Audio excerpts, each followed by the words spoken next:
Damos muchas gracias al Señor en esta tarde que nos da la bendición de poder compartir su preciosa y bendita palabra. A nosotros se nos ha encomendado hablar acerca del Evangelio. El Evangelio son buenas noticias.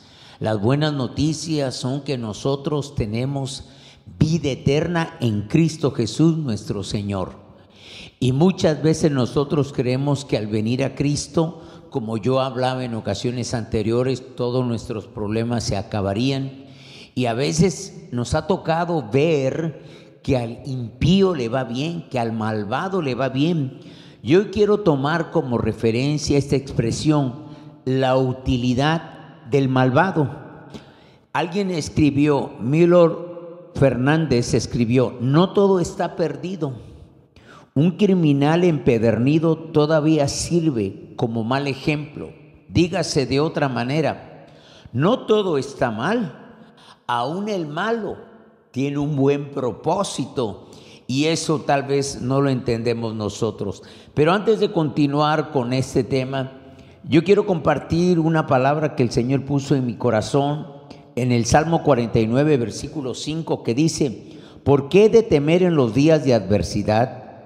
Cuando la iniquidad de mis opresores me rodeare, los que confían en sus bienes y de la muchedumbre de sus riquezas se jactan.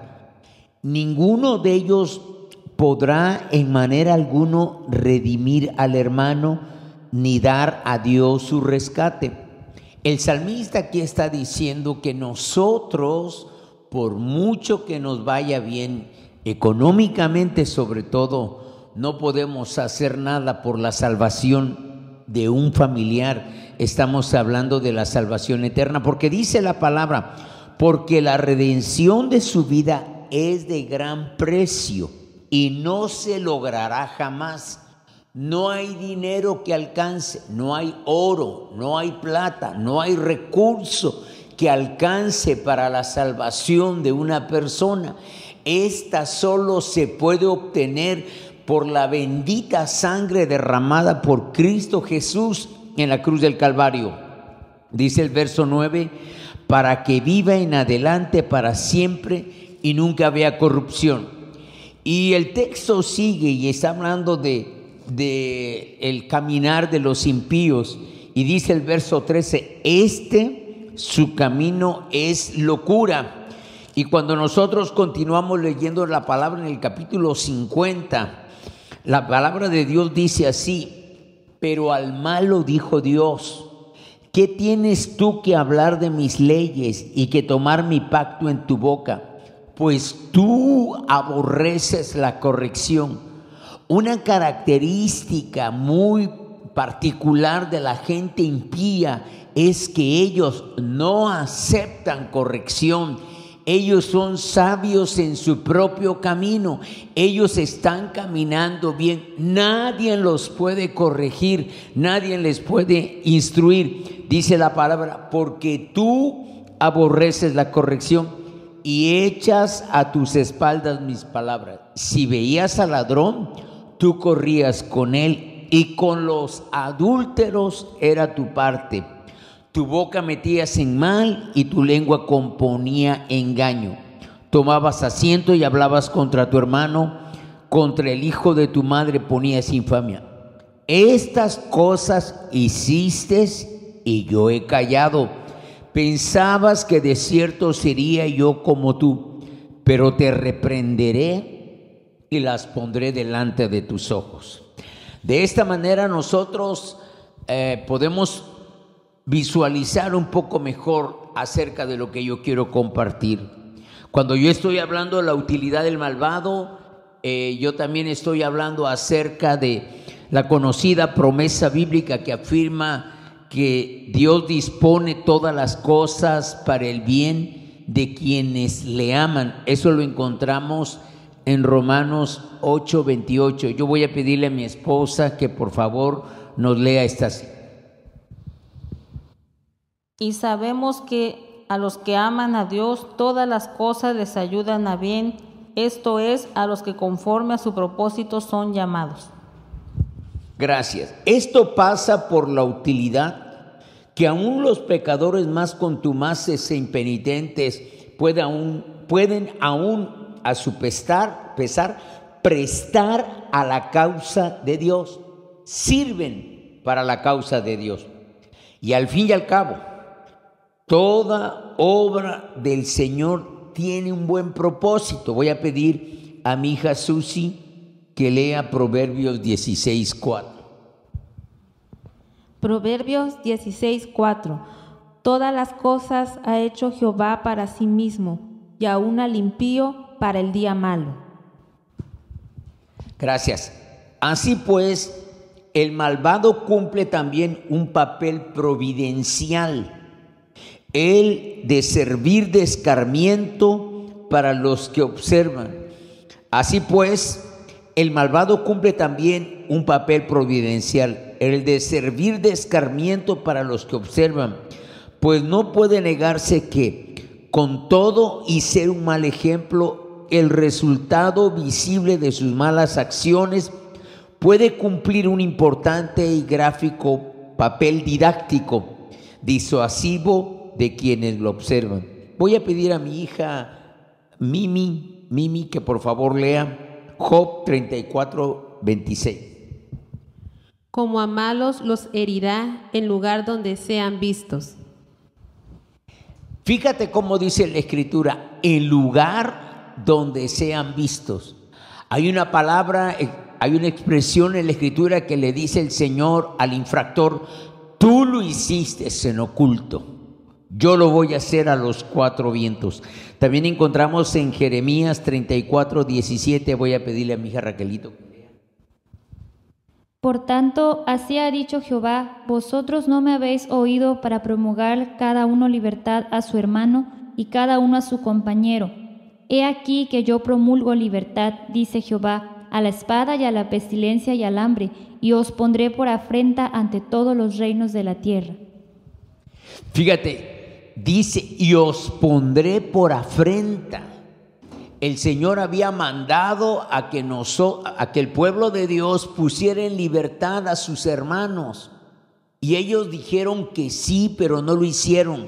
Y como dijeron que sí, Dios detuvo el juicio, pero como no lo hicieron, dijo, entonces ahora yo voy a dar libertad a la espada y al hambre y los voy a poner en afrenta delante. También encontramos en Ezequiel capítulo 5, versículo 15 y capítulo 14, verso 8. Voy a pedirle a mi hija Mimi que me ayude. Ezequiel 5:15. Y serás oprobio y escarnio y escarmiento y espanto a las naciones que están alrededor de ti, cuando yo haga en ti juicios con furor e indignación y en reprensiones de ira, yo Jehová he hablado. También encontramos en el capítulo 14, verso 8, cómo el Señor anuncia el juicio por venir. Y pondré mi rostro contra aquel hombre, y le pondré por señal y por escarmiento, y lo cortaré de en medio de mi pueblo, y sabréis que yo soy Jehová. Gracias, hija. El Señor dijo que cuando nuestra maldad persistía, Él iba a hacer que nosotros fuésemos como enseñanza para otras personas. Y esto lo encontramos también en Primera de Corintios del capítulo 10, del verso 1 al 12. Voy a pedir a mi hija que lo lea. Porque no quiero, hermanos, que ignoréis que nuestros padres todos estuvieron bajo la nube, y todos pasaron el mar, y todos en Moisés fueron bautizados en la nube y en el mar, y todos comieron el mismo alimento espiritual, y todos bebieron la misma bebida espiritual, porque bebían de la roca espiritual que los seguía, y la roca era Cristo. Pero de los más de ellos no se agradó Dios, por lo cual quedaron postrados en el desierto.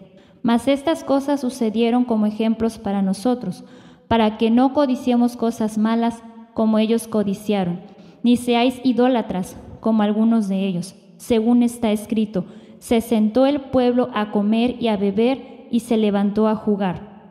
Ni forniquemos, como algunos de ellos fornicaron, y cayeron en un día 23,000. Ni tentemos al Señor, como también algunos de ellos le tentaron y perecieron por las serpientes. Ni murmuréis, como algunos de ellos murmuraron y perecieron por el destructor. Y estas cosas les acontecieron como ejemplo, y están escritas para amonestarnos a nosotros, a quienes han alcanzado los fines de los siglos. Así que el que piensa estar firme, mire que no caiga. Gracias, hija. Nosotros encontramos aquí en Primera de Corintios, la conducta. Hay una palabra que se usa como un denominador por el apóstol Pablo: todos recibieron el mismo alimento, todos bebieron de la misma agua, todos pasaron el mar, todos ellos. Pero de los demás no se agradó el Señor. ¿Por qué? Porque ellos codiciaron. ¿Por qué? Porque ellos tuvieron idolatría. ¿Por qué? Porque fornicaron. ¿Por qué? Porque tentaron al Señor. ¿Por qué? Porque murmuraron. La conducta de ellos, el carácter de ellos no se fue puliendo, mejorando. Iban en el desierto, veían la mano del Señor, la bendita mano del Señor. Y también en Primera de Timoteo, capítulo 5, versículo 20, voy a pedirle a mi esposa que por favor lo lea. Sí. A los que persisten en pecar, repréndelos delante de todos para que los demás también teman. A los que persisten en pecar, repréndelos delante de todos para que tengan vergüenza los demás y sepan que las cosas no son. Hermano, de verdad, yo he estado leyendo acerca de un comentario bíblico y de verdad, hermanos, no hay nada en la vida tan importante como la salvación de su alma. También encontramos en 2 de Pedro capítulo 2 versículo 6, voy a pedirle a mí que por favor lo lea. Y si condenó por destrucción a las ciudades de Sodoma y de Gomorra, reduciéndolas a ceniza y poniéndolas de ejemplo a los que habían de vivir impíamente. Gracias, hija. Algo que nosotros nunca debemos perder de vista, hermanos, por favor, nunca pierda de vista. Dios tiene una paciencia que tiene límite. Dios espera, pero llega el momento cuando nosotros pasamos la línea de no retorno, y fue lo que sucedieron con estas ciudades, Sodoma y Gomorra. Y Dios tuvo que destruirlas. Encontramos también en Judas, versículo 7, voy a pedir a mí. Como Sodoma y Gomorra y las ciudades vecinas, las cuales de la misma manera que aquellos, habiendo fornicado e ido en pos de vicios contra naturaleza, fueron puestas por ejemplo, sufriendo el castigo del fuego eterno. Fueron puestas por ejemplo. Yo no sé cuántos de nosotros hemos tenido la oportunidad de ver una película que se llama Tsunami, de unas personas que sufrieron el tsunami en Indonesia, y de verdad, hermanos, es algo terrible, catastrófico, indeseable para nadie, pero muchas veces como sociedad, como pueblo, como ciudades, tentamos a Dios. Y como dice la palabra, como dice el siervo de Dios, no destruyó las ciudades como Sodoma y Gomorra, sí por su maldad, pero no encontró 10 justos, no encontró 10 justos que estuvieran en la brecha a favor. Ahora bien, el día del desastre incluye tanto los juicios que Dios ya ha decretado y ejecutado a lo largo de la historia, como los juicios profetizados definitivos que tendrá lugar hacia el final de los tiempos. Dice la palabra de Dios en San Mateo 24, tiempos de tribulación, cual no había habido antes ni habrá después. Tiempos terribles. Nosotros estamos viviendo días cuando yo creo que las manecillas del reloj están llegando al final, porque nos está tocando vivir el cambio climático. Yo no sé si la iglesia estará dentro de un año. Nadie sabe el día ni la hora cuando el Señor viene por la iglesia. Pero el Espíritu y la iglesia dicen: ven, Señor Jesús. Y nosotros podemos saber a la luz de la palabra. Y recuerde esto: Dios es fiel y verdadero, y todo lo que Él ha dicho se va a cumplir.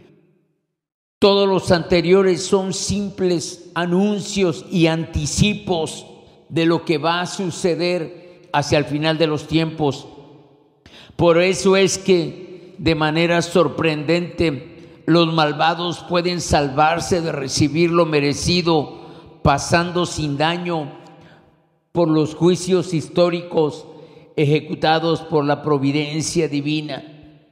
Muchos de ellos, muchos pueblos, muchas sociedades, muchos individuos parece que libraron el juicio, parece que todo estuvo bien, pero únicamente porque están siendo reservados para ser exhibidos como escarmiento en el día del juicio definitivo.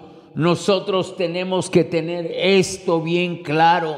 Recuerde, Dios es paciente, Dios es misericordioso. Hay algo que yo creo que nadie puede explicarlo, hasta donde yo alcanzo a entender, a leer y a comprender. Creo que nadie alcanza a saber qué es esto de blasfemar contra el Espíritu Santo. Pero si algo yo sé, es cuando Dios dice: basta, se acabó, se ha jugado con la gracia, se ha jugado con la misericordia. Y aunque la gente viva, voy a pedir a mi esposa que lea 2 de Pedro 2:9. Sabe el Señor librar de tentación a los piadosos y reservar a los injustos para ser castigados en el día del juicio. Y reservar, Dios los está reservando, Dios los está librando para el día del juicio. Qué triste es que en la eternidad, viendo en retrospectiva, yo creo que esto va a ser algo horrible, hermano, algo horrendo, algo que no vamos a dar, que no hay comparativo. Ver cuántas veces Dios nos habló y nos habló y nos habló y nos habló, como dice la palabra en Jeremías: desde temprano. Dios es paciente con los seres humanos por dos causas diferentes. En primer lugar, y de manera principal, para darles tiempo para el arrepentimiento. 2 de Pedro, capítulo 3, versículo 9. Por favor, hija. El Señor no retarda su promesa, según algunos la tienen por tardanza, sino que es paciente para con nosotros, no queriendo que ninguno perezca, sino que todos procedan al arrepentimiento. El Señor espera para que podamos tener entendimiento y tomar la decisión de buscarle, la decisión de llamarle, la decisión de clamar. También el versículo 15, por favor. Y tened entendido que la paciencia de nuestro Señor es para salvación, como también nuestro amado hermano Pablo, según la sabiduría que le ha sido dada, os ha escrito.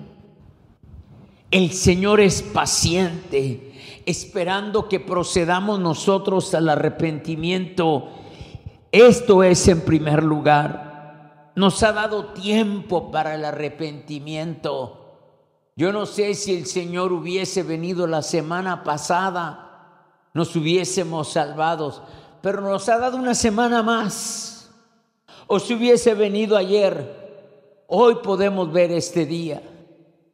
Qué misericordioso es el Señor. Y en segundo lugar, pero no por eso menos importante, porque ha decidido soportar durante un tiempo a los malvados, para quienes ya no existe esperanza de arrepentimiento. Qué terrible es esto, que ya no haya lugar para el arrepentimiento. Dice la palabra que aquel hombre la procuró con lágrimas, pero ya no hubo oportunidad para el arrepentimiento, aunque la procuró con lágrimas. porque han pasado ya el punto de no retorno, llegando a un nivel de endurecimiento contra Dios irreversible. Dios ha decidido soportar durante un tiempo a los malvados, para quienes ya no existe esperanza de arrepentimiento, porque han pasado ya el punto de no retorno. Han llegado a tal punto de endurecimiento contra Dios que esto es irreversible, con el fin de utilizarlos como medio de contraste para realizar su trato misericordioso. Y nosotros encontramos en la bendita palabra en Josué capítulo 11, verso 20. Voy a pedirle a mi esposa que me ayude. Porque esto vino de Jehová, que endurecía el corazón de ellos para que resistiesen con guerra a Israel, para destruirlos, y que no les fuese hecha misericordia, sino que fuesen desarraigados como Jehová lo había mandado a Moisés. Para que la maldad de este pueblo había sido tanta que habían desagradado al Señor. Dios no ve el pecado como lo vemos nosotros. El pecado le costó lo más caro que había en el cielo, hay en el cielo, su único hijo. Lo de más valor, su único hijo. Y nosotros encontramos en Romanos capítulo 9, verso 22 al 24. Voy a pedirle a mi hija Mimi que lo lea, por favor. Y que si Dios, queriendo mostrar su ira y hacer notorio su poder, soportó con mucha paciencia los vasos de ira preparados para destrucción, y para hacer notorias las riquezas de su gloria, las mostró para con los vasos de misericordia que él preparó de antemano para gloria, a los cuales también ha llamado, esto es, a nosotros, no solo de los judíos, sino también de los gentiles. Gracias, hija. Nosotros nos damos caso que también en el caso de Faraón en Egipto, en la época de Éxodo, nosotros vemos en Éxodo capítulo 9, versículo 16. Y a la verdad yo te he puesto para mostrar en ti mi poder y para que mi nombre sea anunciado en toda la tierra. Y también en Romanos 9, 17. Porque la Escritura dice a Faraón: para esto mismo te he levantado, para mostrar en ti mi poder y para que mi nombre sea anunciado por toda la tierra. Gracias. Quien habiéndose endurecido contra Dios hasta pasar, Faraón es un caso típico de personas que desprecian conscientemente la misericordia de Dios y no les importa pelear contra Dios. Voy a pedirle a mi hija Mimi que lea en Éxodo capítulo 7, versículo 3. Y el corazón de Faraón se endureció y no los escuchó como Jehová lo había dicho. Y el versículo, también por favor, el versículo 22. Y los hechiceros de Egipto hicieron lo mismo con sus encantamientos, y el corazón de Faraón se endureció y no los escuchó como Jehová lo había dicho. Nosotros no dudamos que el enemigo tiene poder, pero todo el poder es de Jehová. Sí tiene un grado de poder, y los hechiceros y el maligno puede hacer algunas cosas contra el pueblo de Dios, pero nada ni nadie puede resistir el poder de Dios, aún el demonio más grande y más fuerte. También en capítulo 8, versículo 15, hija. Pero viendo Faraón que le habían dado el reposo, endureció su corazón y no los escuchó como Jehová lo había dicho. Encontramos que la bondad, en vez de dar pie al arrepentimiento, dio lugar a la dureza del corazón. También el versículo 32, por favor, hija. Mas Faraón endureció aún esta vez su corazón y no dejó ir al pueblo. Sin entendimiento, neciamente, actuando como un necio. Y en el capítulo 9, versículo 7, por favor, hija. Entonces Faraón envió, y he aquí que del ganado de los hijos de Israel no había muerto uno, mas el corazón de Faraón se endureció y no dejó ir al pueblo. También, por favor, el versículo 35. Y el corazón de Faraón se endureció y no dejó ir a los hijos de Israel, como Jehová lo había dicho por medio de Moisés. Y nosotros encontramos en esta parte de la Escritura que Faraón endureció su corazón. Eso es una cosa. Pero nosotros nos damos cuenta que fue entonces a su vez endurecido aún más por Dios para ponerlo de escarmiento, para poder glorificarse en Él. Nadie se debe atrever nunca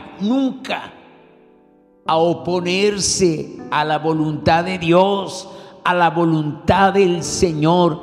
Y nosotros encontramos en Éxodo capítulo 9, versículo 2. Pero Jehová endureció el corazón de Faraón y no los oyó, como Jehová lo había dicho a Moisés. Pero Jehová endureció el corazón de Faraón. Una cosa es que tú endurezcas tu corazón y otra muy diferente es que Dios te lo endurezca. En el capítulo 10, versículo 20 y versículo 27. Pero Jehová endureció el corazón de Faraón y éste no dejó ir a los hijos de Israel. Versículo 27, hija, por favor. Pero Jehová endureció el corazón de Faraón y no quiso dejarlos ir.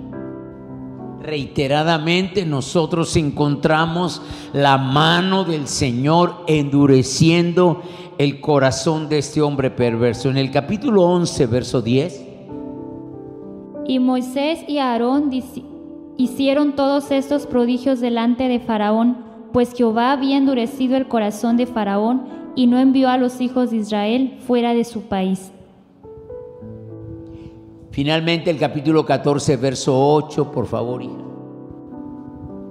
Y endureció Jehová el corazón de Faraón, rey de Egipto, y él siguió a los hijos de Israel, pero los hijos de Israel habían salido con mano poderosa. Gracias, hija. Yo encontré, mientras he estado estudiando la palabra un poquito, dice el Salmo 51, el Dios de dioses, Jehová ha hablado y ha convocado a la tierra. Desde el nacimiento del sol hasta donde se pone, de Sión perfeccionó la hermosura, Dios ha resplandecido. Vendrá nuestro Dios y no callará, fuego consumirá delante de él y tempestad poderosa le rodeará. Convocará a los cielos de arriba y a la tierra para juzgar a su pueblo. Juntadme, mis santos, los que hicieron conmigo pacto con sacrificio, y los cielos declararán su justicia, porque Dios es el juez. Oye, pueblo mío, y hablaré. Escucha, Israel, y testificaré contra ti. Yo soy Dios, el Dios tuyo. Yo soy Dios, el Dios tuyo. Y dice, no te reprenderé por tus sacrificios ni por tus holocaustos que están continuamente delante de mí. No tomaré de tu casa becerros ni machos cabríos de tus apriscos, porque mía es toda la bestia del bosque y los millares de animales en los collados. Conozco a todas las aves de los montes y todo lo que se mueve en los campos me pertenece. Si yo tuviese hambre no te lo diría a ti, porque mío es el mundo y de su plenitud. ¿He de comer yo carne de toros o de beber sangre de machos cabríos? Sacrifica a Dios alabanza y paga tus votos al Altísimo, e invócame en el día de la angustia, te libraré y tú me honrarás. Qué bueno es cuando nosotros hemos aprendido a ser de Dios nuestro refugio. Qué bueno cuando sabemos que Él está por nosotros.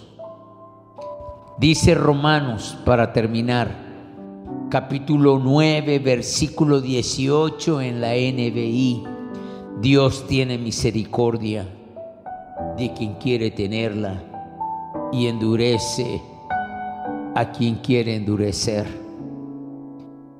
La primer bienaventuranza es: bienaventurados los pobres en espíritu, porque de ellos es el reino de los cielos. Yo creo que esto tiene que ver mucho con nuestro orgullo. Dice la palabra: clama a mí y yo te responderé. Nosotros tenemos que saber esto, que tenemos que clamar al Señor con todo nuestro corazón, que tenemos que volvernos a Él cada día, cada día. En el capítulo 7 de Oseas nosotros encontramos: todos ellos arden como un horno y devoran a sus jueces, cayeron todos sus reyes y no hay entre ellos quien a mí clame, y no hay entre ellos. Y te voy a decir qué preciosa es la palabra del Señor cuando encontramos algo tan irónico. Dice la palabra del Señor en el mismo capítulo. Tal vez el domingo les voy a estar ampliando un poco más esto, pero quiero que veamos esto. Y aunque yo los enseñé y fortalecí sus brazos, dice el versículo 15, contra mí pensaron mal. Señor, permite que esta palabra traiga fruto para la gloria de tu nombre. En el nombre de Jesús. Amén, amén, amén.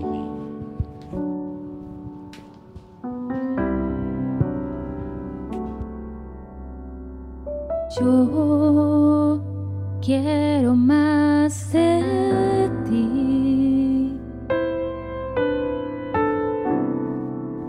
y habitar en tu presencia, menguar para que crezcas tú y cada día seré más como tú. Yo quiero más de ti y habitar en tu presencia,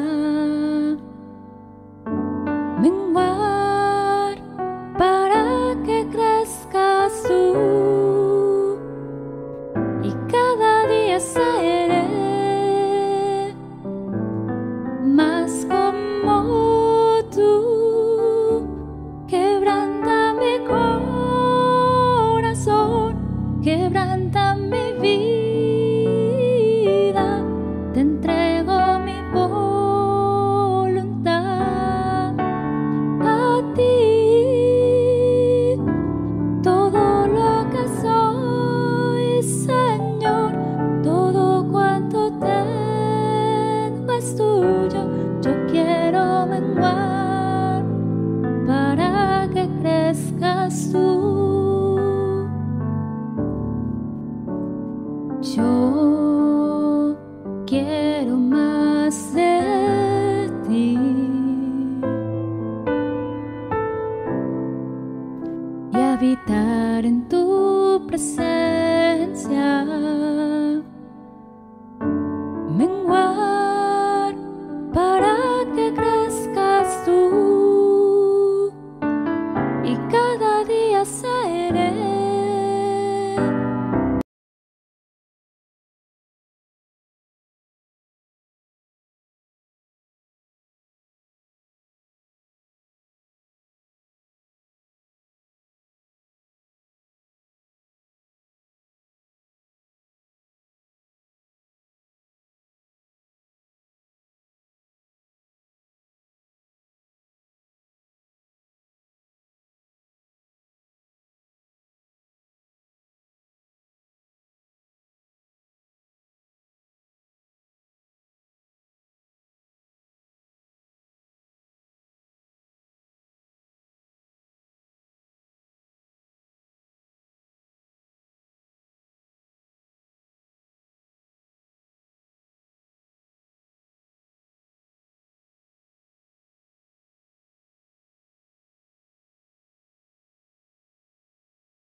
Yo quiero menguar para que crezcas tú.